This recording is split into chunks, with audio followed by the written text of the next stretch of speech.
Voici l'homme qui nourrit les orphelins abandonnés.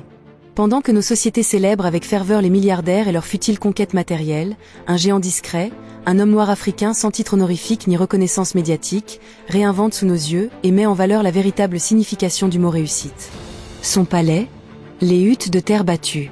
Son trône, un tabouret bancal partagé avec des orphelins.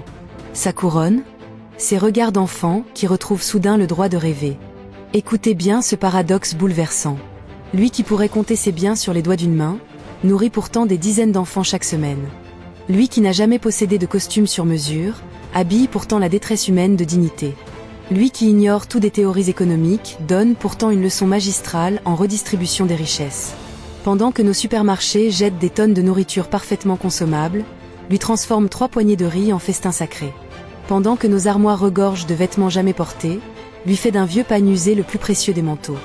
Pendant que nos sociétés débattent sans fin des problèmes structurels, lui résout concrètement la fin d'un enfant aujourd'hui, maintenant, sans attendre.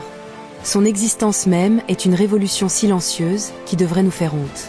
Avez-vous déjà tenu dans vos bras un enfant qui pleurait de faim avant de sourire parce que vous lui tendiez simplement une banane?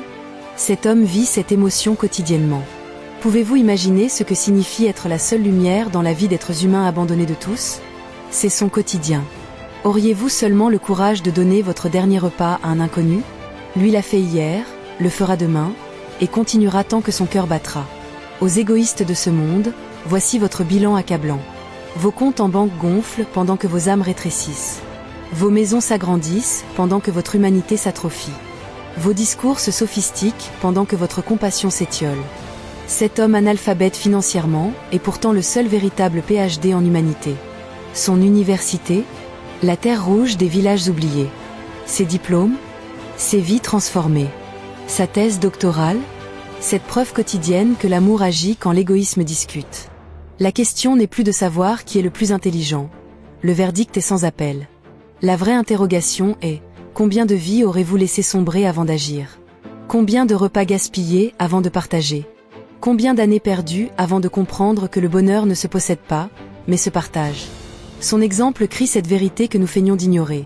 Il n'y a pas de bon moment pour être généreux, il n'y a que des êtres humains qui souffrent maintenant.